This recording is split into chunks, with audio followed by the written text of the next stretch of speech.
Welcome to a very special edition of the USPTO Hour, celebrating America's 250th at the USPTO. I'm your host for today's session, Christy Whitaker, Public Affairs Specialist in the Office of the Chief Communications Officer. As our nation prepares to celebrate America's 250th birthday, it's a great reminder that innovation has always been a part of our nation's story, one in which the USPTO has been telling for more than 200 years. Before we get started, I have just a few housekeeping notes. Today's session is going to be recorded and will be available on the USPTO Hour webpage in the near future. Time permitting, we will be offering a question and answer session at the end of the webinar, so please make sure you send those questions to usptohour@uspto.gov. And now it's my pleasure to introduce Mr. Jason Clark. Jason is the Director of Strategic Initiatives in the Office of the Undersecretary and Director. Jason? Thank you very much, and it's a pleasure to be here today. I'm going to go ahead and share my screen. So as Christy noted, I'm the Director of Strategic Initiatives at the United States Patent and Trademark Office. I also work in the Department of Commerce's Office of Policy and Strategic Planning, where we help advise the Secretary on various policy items. When I'm not working on policy issues, one of the fun strategic initiatives, if you will, that I get to work on is helping us celebrate America's 250th birthday. And so I'm excited to share with you today what we've done and what we are still planning to do. And some of you may remember a couple months ago, I appeared on USPTO Hour to talk a little bit about the semi-quincentennial celebrations. And so this is a bit of an extension of that. So thank you for joining us. And again, as you all know, on July 4th, 1776, the Continental Congress signed the Declaration of Independence. It's our founding document, and that's the date that we trace our national independence. Now, fun trivia fact, John Adams thought we would celebrate July 2nd. And once said, 50 years from now, America will be toasting its independence on July 2nd, but it turns out July 4th became the date because that was the date that it was signed.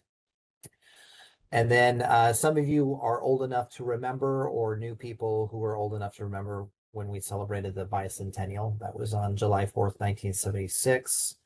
There were parades all over the country for that. There were celebrations and block parties.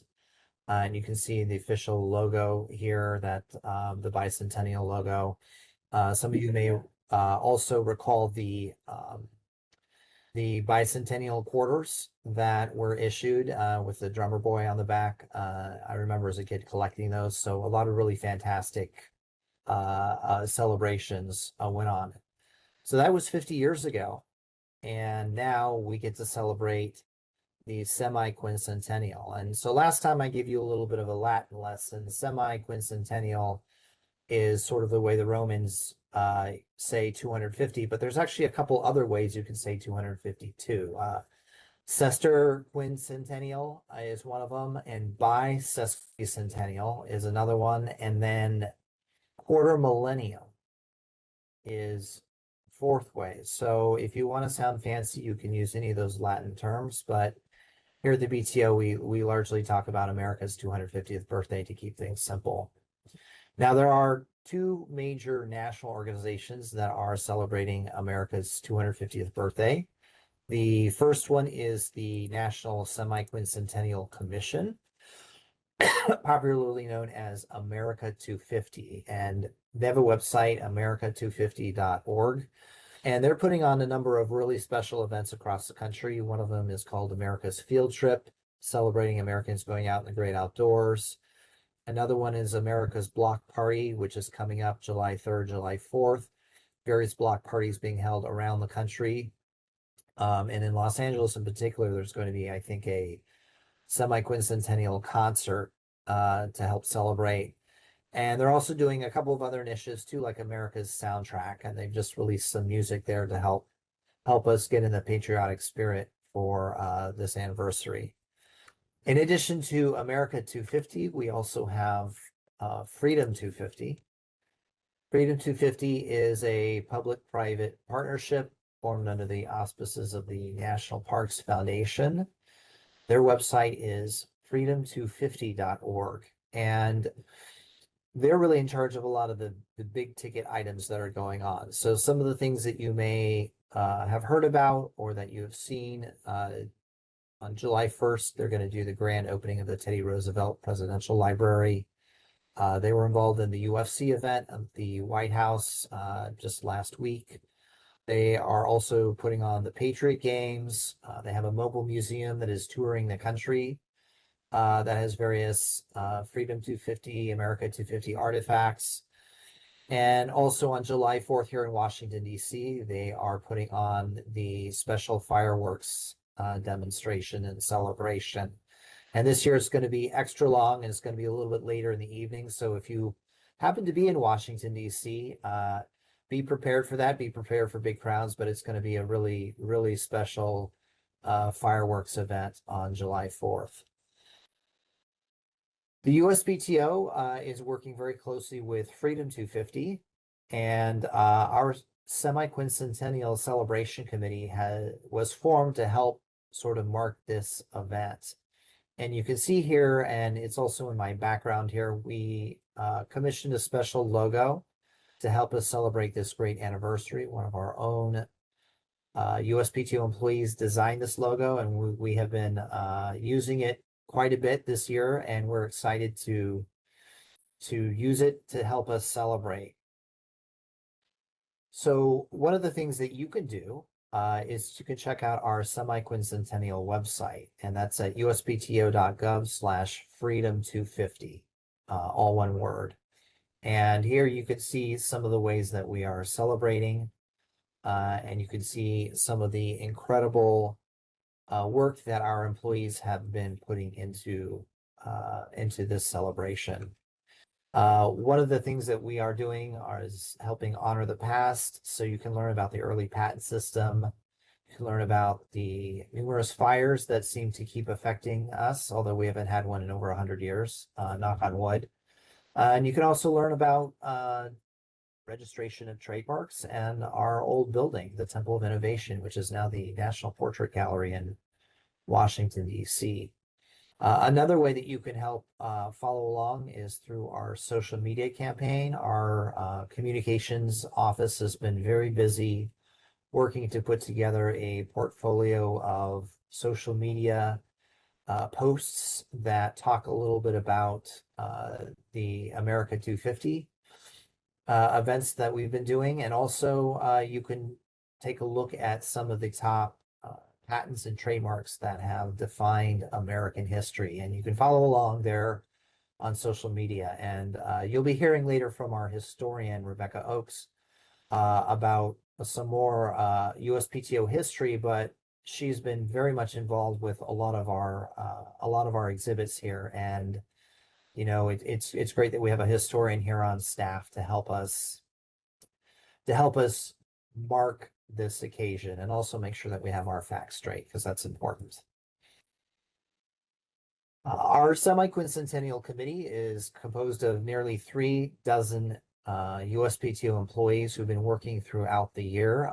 Without their help, all of our celebrations and events would not have been possible. Together, all of these people have more than 250 years of work experience. And so I'd like to, you know, while we celebrate the semi-quincentennial of America, I also like to say we have at least more than that of experience here that is helping us lead the celebration. So, and that's really a great testament to our organization here at the USPTO. So a couple of the things that we've already done, and you may have joined us and you may have checked them out before. The first was on March 5th, 2026. We marked the sesquicentennial of the Alexander Graham Bell telephone patents. And for those of you who, again, are Latin scholars, sesquicentennial means 150. So the 150th anniversary of the telephone patent.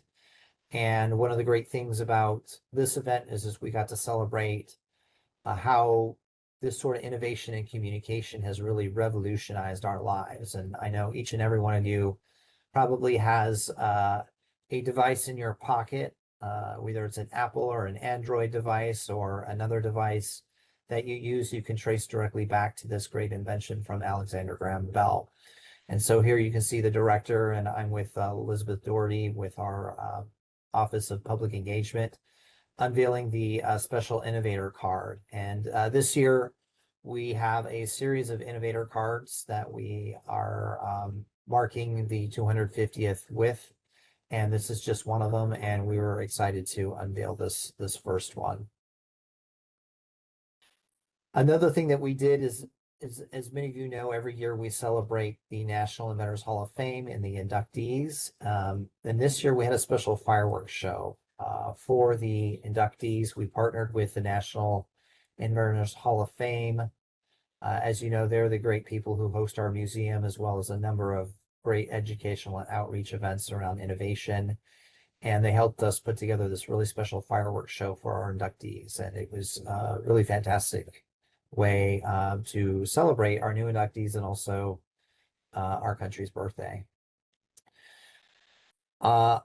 Each year, the USPTO has USPTO Day, or what was formerly known as Community Day. That's where we have all of our telework employees come back to campus for seminars and for team building exercises, and just to make sure that everybody puts a face on the name. And so surrounding that, we had a number of events and ribbon cuttings to help celebrate the semi-quincentennial. And the first one, and one of the most fun, I think, is where we inaugurated the trademark trail. And here we have approximately 25 of the top trademarks that have helped define American history. And you can see here that there are decals on the sidewalk around our campus. So if you are near our campus and want to come visit, this is a way to kind of see one of our celebratory events. And we were really blessed. We had T. Markey, the trademark mascot, come and join us for the grand opening of this trademark trail. And here you can see our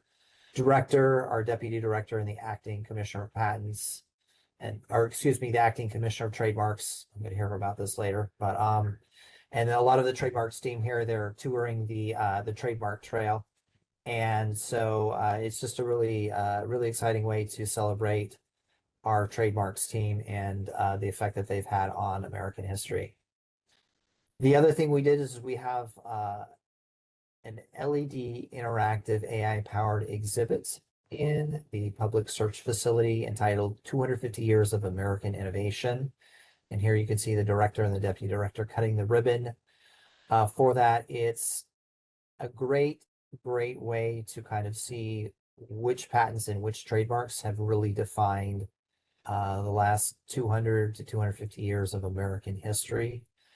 And as you can see up there on the board, there's a lot of different sort of marks and a lot of different inventions that we've included there.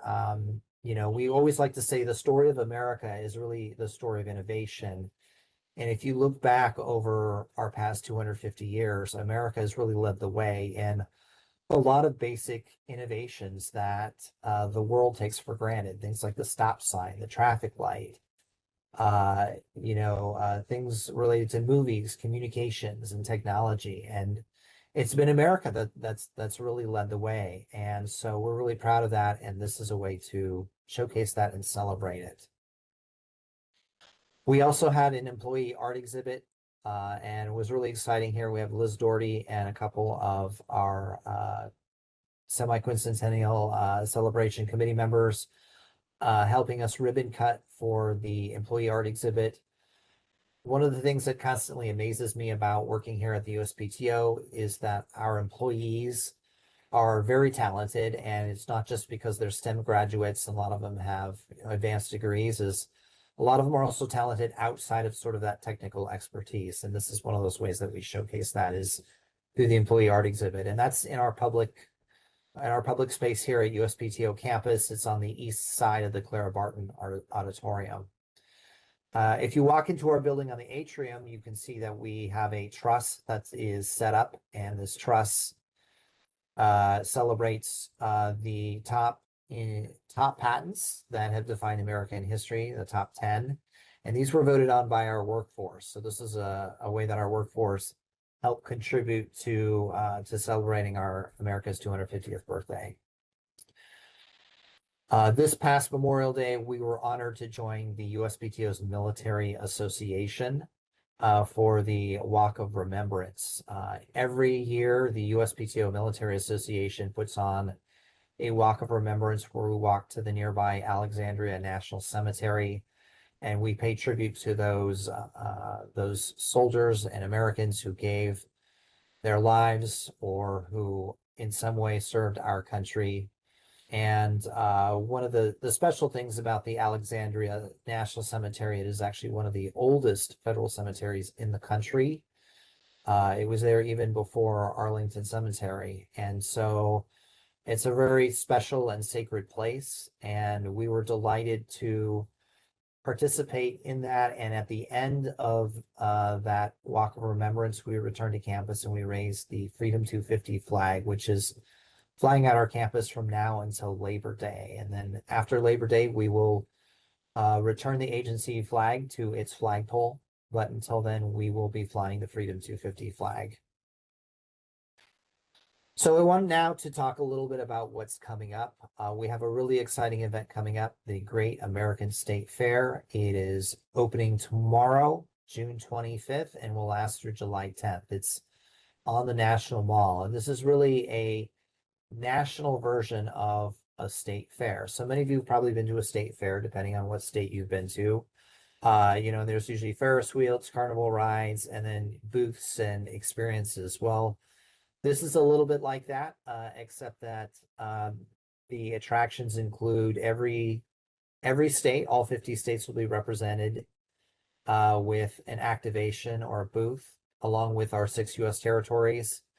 Like any state fair, there will be food, there'll be music, there will be some rides, and also the USPTO will be participating. We will be in one of the theme pavilions. The pavilion's name will be America Innovates, formerly the Innovation and Technology Pavilion. And so we are really excited to showcase and exhibit there. It will be very similar to the interactive digital experience that we have in our public search facility. The only difference is it will be on the National Mall. We're expecting about 2 million people to run through the Great American State Fair. So it's an incredible opportunity to showcase our agency, but also to perform outreach to people about the importance of the patent system and the trademark registration system, and the importance that innovation plays in all of our lives. So if you happen to be in Washington, D.C., come check out the State Fair. It's open starting at 10 a.m. every day and until 9 p.m. or 11 p.m. or midnight, depending on which day that you go. So it's open late, open after work. And if there happens to be a FIFA game going on, the FIFA fan zone is adjacent to the fair, and you'll be able to walk directly to it after you get into the fair. And so this is really a very exciting chance to kind of see the fair, but also to see what the USPTO is putting on in terms of public outreach. And in addition to the exhibit that we'll be hosting, we will also be playing our documentary video on the Patent Office that the communications team has spent a lot of time putting together. It'll play every hour on the hour, and it will also be available for you to view also through YouTube here. And we'll be posting that on our external Freedom 250 website so that you can take a look at it. But a great video, a great way to introduce what our office does and the importance of it. So stop by and please pay a visit. One of the other things that's going on here is the Smithsonian's National Portrait Gallery is putting on an exhibit called The Spirit of Invention about the Patent Office and patentees. You'll recall that the National Portrait Gallery was the Patent Office, and that was our home for many, many years until later we ended up moving here to the Department of Commerce Museum and then later to Crystal City until finally we ended up at our headquarters in Alexandria. But this is in one of our original buildings. The exhibition will sketch the early history of the Patent Office and they'll do it through works in the museum's collection. And that's going on starting Friday, and it goes on until June 6, 2027. So it's a whole year, and it's going to be great. It's going to be on the first floor and the East Galleries. And if you've never been to the National Portrait Gallery, it is a treat just to go in and of itself. So we're really excited to be part of that exhibit this year. So again, if you visit the USPTO, please check out our trademark trail, our National Inventors Hall of Fame Museum. On July 1st and later, we will be inaugurating Step Into Their Shoes exhibit, showing the evolution of patent examinations and systems through the past approximately 236 years of patent examination here in America. And it's a great way to see how patent examination has changed over the years. And of course, please step into our public search facility nearby, just off the atrium.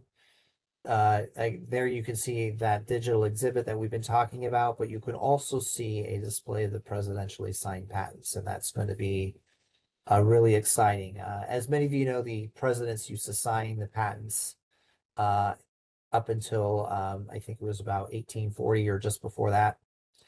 And we had a horrible fire at the patent office, and we lost all of those patents. And so we still have a couple, though, that are sticking around that we have. And so we've put them on display so that you can see this important part of our history. So with that, I'd like to just wish you all a happy birthday, America. No matter how you celebrate, we hope that you take some time to help us celebrate. And with that, there's a little video that the team here is going to play about kind of some of the exhibits that I talked about that are going on here at campus. So I'll turn it over to the team to go ahead and play that video. But thank you for your time, and we look forward to celebrating with you. It's a walk through history, with each step taking you along some of the most iconic trademarks over the past 250 years, from those first issued to ones generated in the 21st century. You'll find them on the Trademark Trail outside the U.S. Patent and Trademark Office, each one highlighting the importance of creating and protecting intellectual property. Inside USPTO headquarters, a trust made by our partners outside of the National Inventors Hall of Fame Museum, dedicated to 12 iconic innovations that have transformed areas in our lives, like design and plants. And nearby, inside the public search facility, an interactive exhibit at your fingertips, showcasing patents and trademarks that have helped shape the country over the past 250 years. From the light bulb and the telephone to the brands we use every day, the USPTO remains a place where the past and future meet. It's so amazing to see the many ways that the agency is participating and helping to connect innovation to this milestone. Just really, really great. Thank you so much. Friendly reminder to the folks that are watching, we have some links in our chat, so please be sure to check those out and follow along with all of the events and exhibits and activities that are going on that we're participating in. Thanks again, Jason. So now on to our next speaker, Mrs. Becky Oakes. She's our lead historian for the USPTO. Becky? Thank you everyone for joining us today. Good afternoon. I'm hoping you're getting excited for the 250th anniversary of our nation. Special thanks to Jason for the fantastic overview of the USPTO's participation. We're really excited to launch all of these events and to share a little bit of how our agency's unique voice fits into this commemoration with you all. So today I will be focusing on some of the history behind the commemoration, both in terms of our own agency history and then in some of the innovators who have helped transform American society over the past 250 years. So to begin, we would actually like to share with you a special sneak peek at our documentary short, Life, Liberty, and the Pursuit of Innovation, which, as Jason mentioned, premieres tomorrow at the Great American State Fair, and then will also be made available on both our YouTube page and our USPTO.gov website. So if we want to go ahead and pull up that clip, we can kick off with that, and that'll kind of guide some of the conversation that we're going to have later this afternoon. In the summer of 1876, America celebrated its centennial year. Alexander Graham Bell demonstrated a new invention before a curious crowd in Philadelphia. Bell had received his patent for the telephone just a few months prior. Celebrants at the 1876 Philadelphia World's Fair saw new inventions, new products, and new ways of mass producing them. They witnessed steam engines and typewriters at work. They climbed up the Statue of Liberty's torch, and they tasted the sweet and tangy Heinz tomato ketchup for the first time. The United States stepped out of the dark shadow of civil war and reintroduced itself as an innovative world power. Driven by the intellectual property system, U.S. patents were uniquely affordable. The patent office was growing, and starting in 1870, trademarks could be nationally registered. From Thomas Edison's light bulb to Josephine Cochran's dishwasher, inventors laid the foundations for the daily conveniences we now enjoy. Again, this is just a small excerpt of the overall video, which is about 10 minutes long. I encourage you all to check it out tomorrow and share with us your thoughts. But today I wanted to start off with a little history about commemorations. And we're actually going to kick things off by talking about a different commemoration, which you saw just a little bit about in the video. So we're going to begin our story at the 100th anniversary of the Declaration of Independence, a centennial celebration in Philadelphia, which was the first World's Fair hosted by the United States. So World's Fairs were kind of gatherings of technology, culture, different aspects of society from around the world.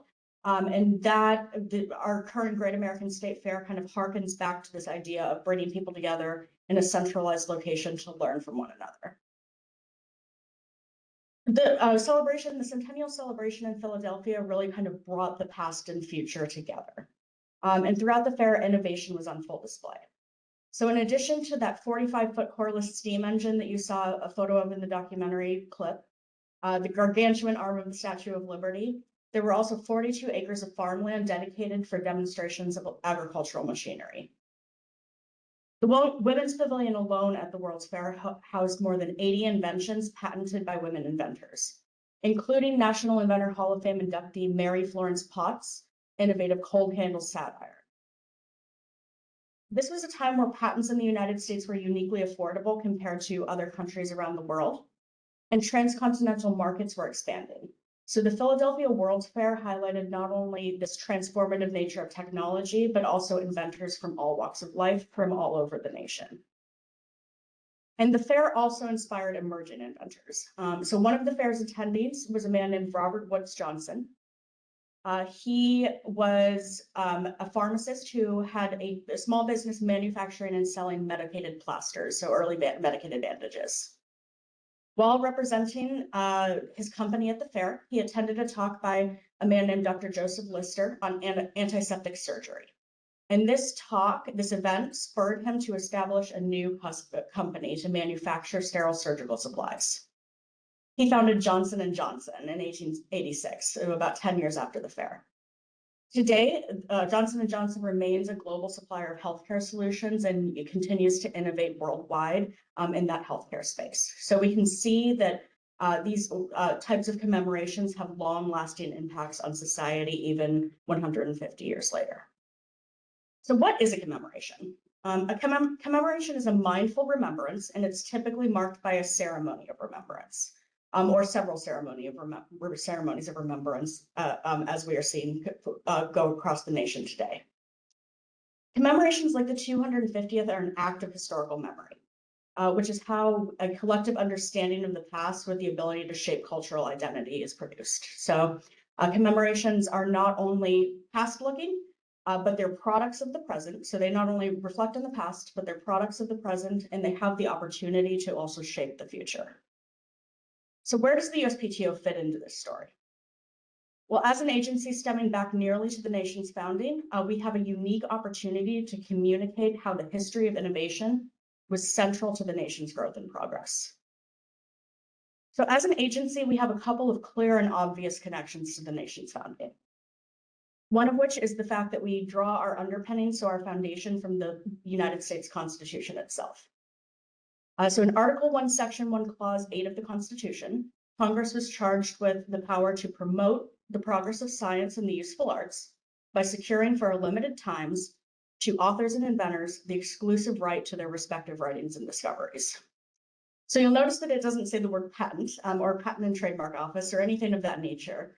But this is where we draw the authority and the ability to provide for inventors through what eventually became the patent system, the right to their respective discoveries for a limited time.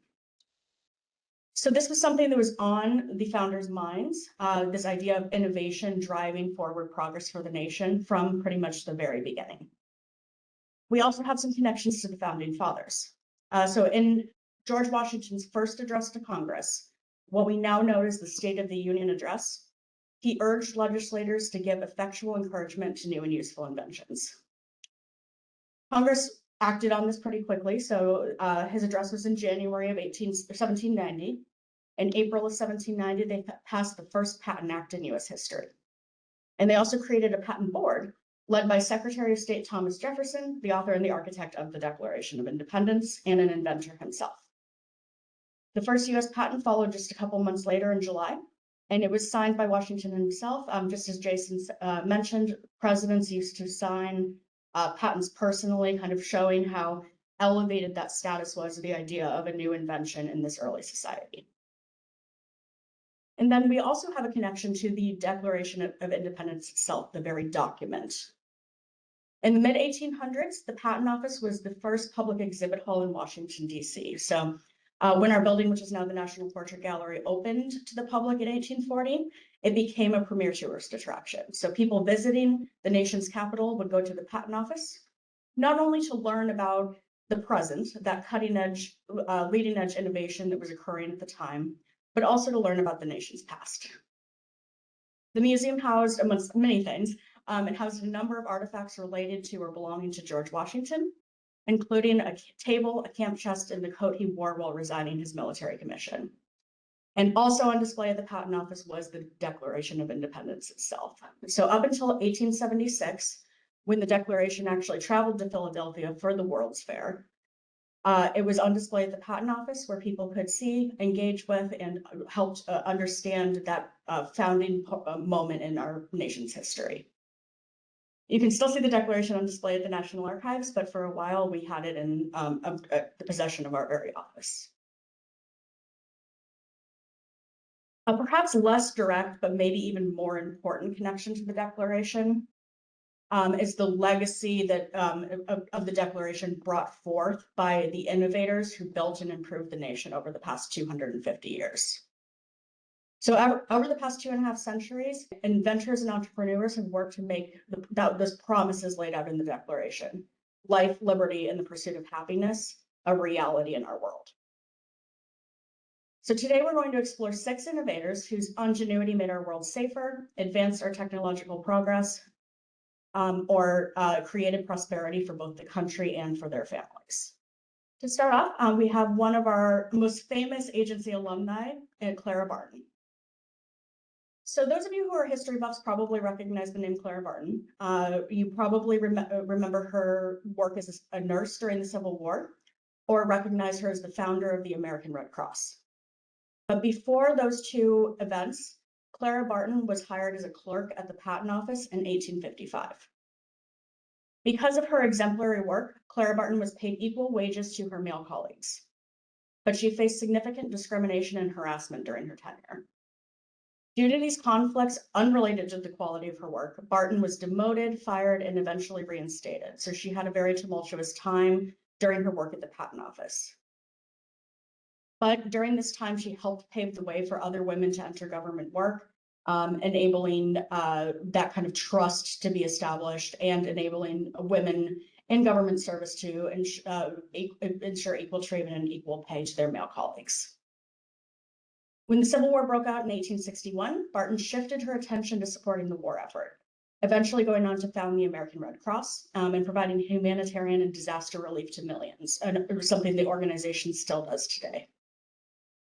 But her legacy at the Patent Office remained as well. An 1855 article about Barton's time at the Patent Office, so 30 full years after she started her work here, the article claims that her books are still shown as models of good work to clerks coming through the office at that time.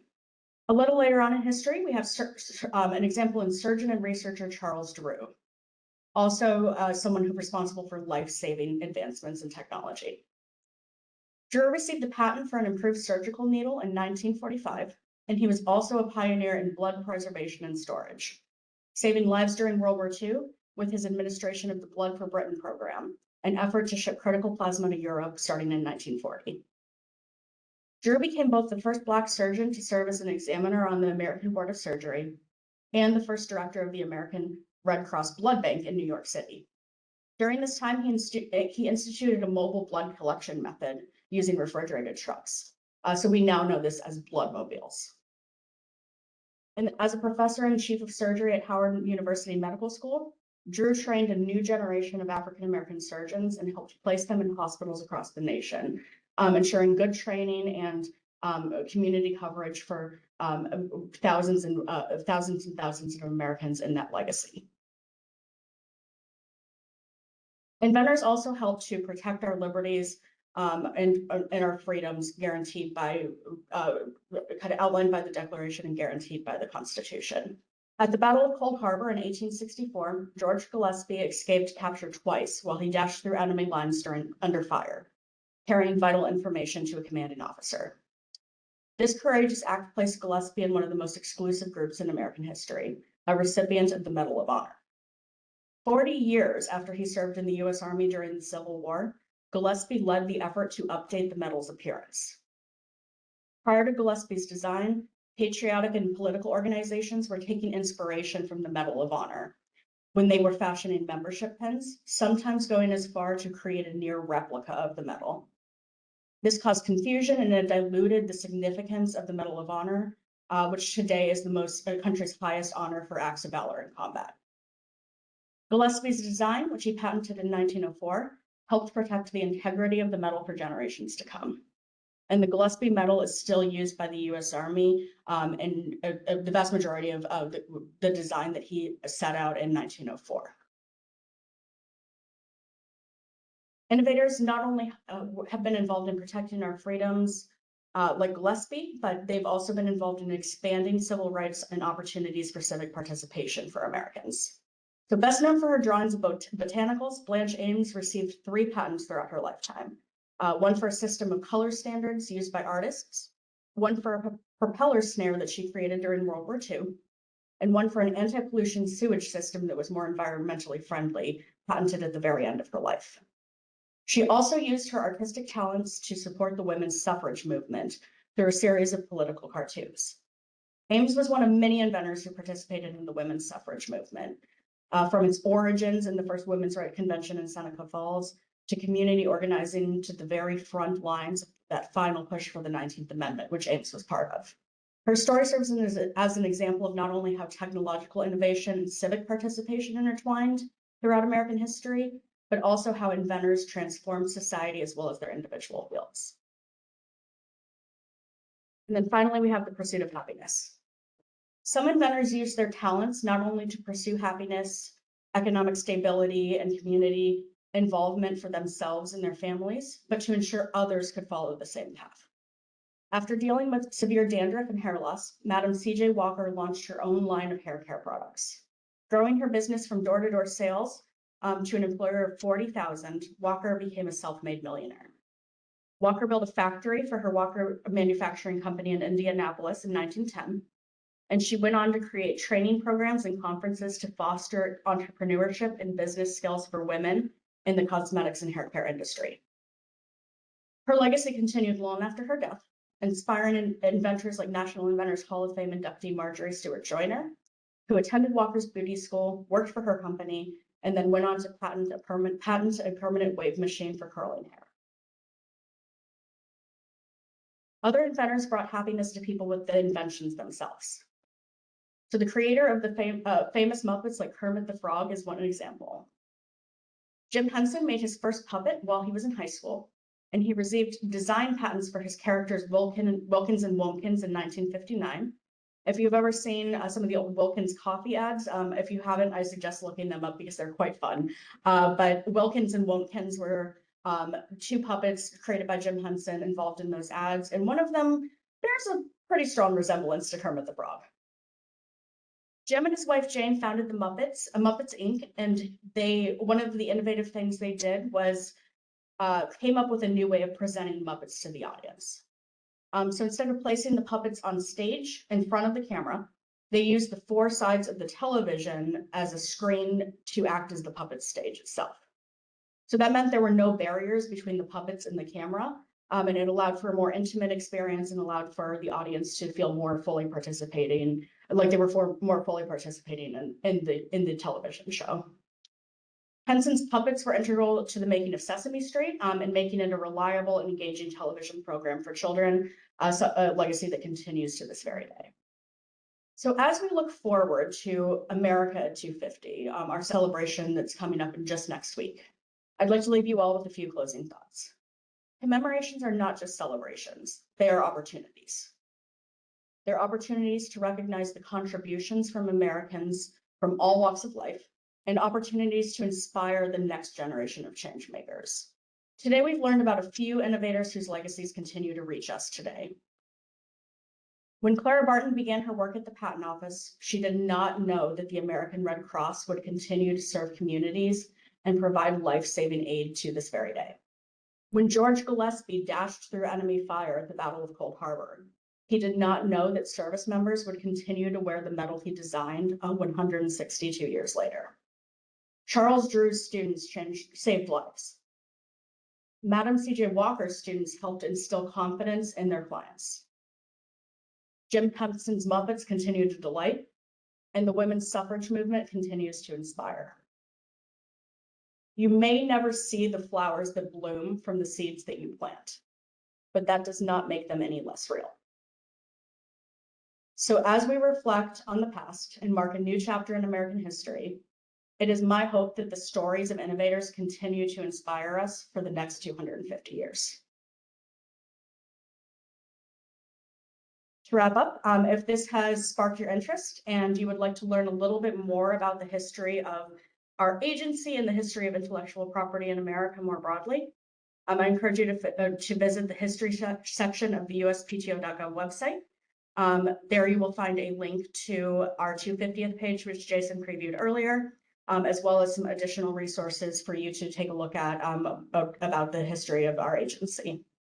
I encourage you to follow us on social media. We post pretty frequently about historical topics.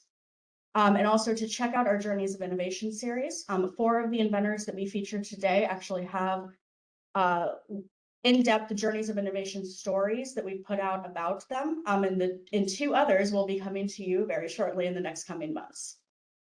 So I encourage you, if you're interested in both historic and contemporary innovators, we have several contemporary innovator stories as part of our Journeys of Innovation series as well, to take a look and be inspired by real inventors and real entrepreneurs who made a difference in the world. So with that, I'm going to turn things back over to Christy. I thank you all for spending some time with us, and would love to hear any questions or comments that you have about how the history of innovation has inspired or impacted your life as well. So thank you. Becky, thank you so much. That was amazing. And Jason, thank you as well. I really don't know when you have time to do anything because it sounds like you both are extremely busy.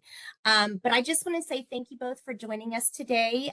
We don't have time for any questions, but I know that everyone out there did enjoy the session. And as always, please make sure that you follow along at USPTO.gov and check out all of the amazing things that we're doing as an agency to celebrate America's 250th birthday. So thank you again for joining us, Jason, Becky. I know you have plenty of work to get done. So thank you once again for joining us. Everyone have an amazing day.